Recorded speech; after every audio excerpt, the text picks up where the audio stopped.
Melania Trump last night defending her husband over that leaked 2005 tape in which he made vulgar comments about women. Melania told CNN's Anderson Cooper she thought that then Access Hollywood host Billy Bush was egging Trump on, and she called the comments, quote, boy talk. For more, I want to bring in Linda Chavez. She's a former Reagan official, syndicated columnist, and chairwoman for the Center for Equal Opportunity. And we should just note you're a Republican, but not a Trump supporter.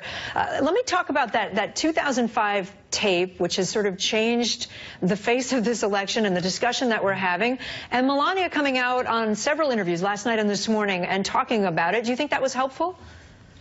I actually don't think it was helpful. In fact, it is a mystery to me why the campaign would continue to drag out this story, which is exactly what they're doing by putting Melania on there. The people who are voting for Trump believe that he can do no wrong.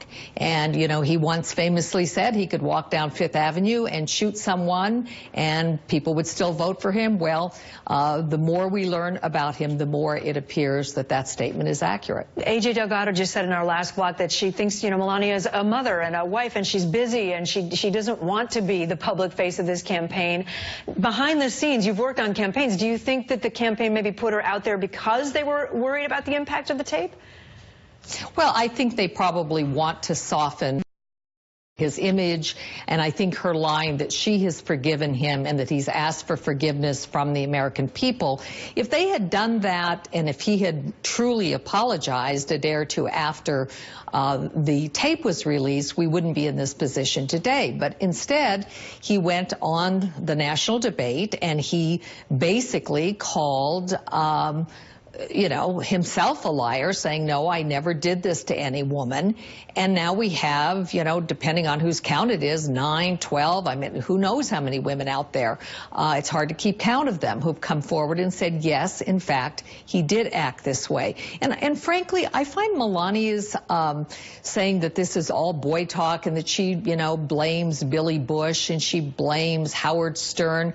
I'm sorry, Melania was on the Howard Stern show with Donald Trump in 1999, telling Mr. Stern that she was wearing almost nothing and then bragging about how many times a day she and Donald have sex. So, you know, this idea that she is this paragon of rectitude and she would never want her husband to be doing these things flies in the face of the tapes. Let's talk about the other issue that is really front and center today, and that is this whole notion of Donald Trump talking about a rigged election. House Speaker Paul Ryan over the weekend put out a statement that read, our democracy relies on confidence in election results, and the Speaker is fully confident the states will carry out this election with integrity. And then just this morning, here's what Donald Trump said on ABC. I don't want to be knocking Paul Ryan. I think he could be more supportive to the Republican nominee. We're doing well. I think we're going to win the election. Do you think he wants you to win?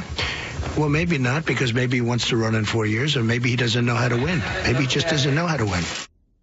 Paul Ryan has condemned the tape from 2005, but as you know, he still hasn't unendorsed Donald Trump.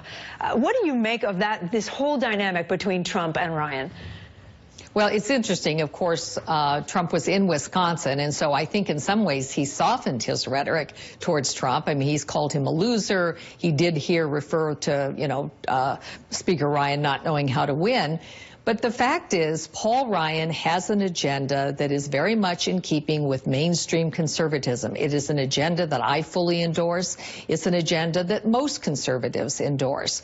And frankly, if Trump were by some strike of lightning happened to find himself in the Oval Office, he would need Paul Ryan, and he would need members of Congress to be supportive of his agenda. So I don't see what Trump gets out of knocking the highest elected official in the land who happens to be a Republican.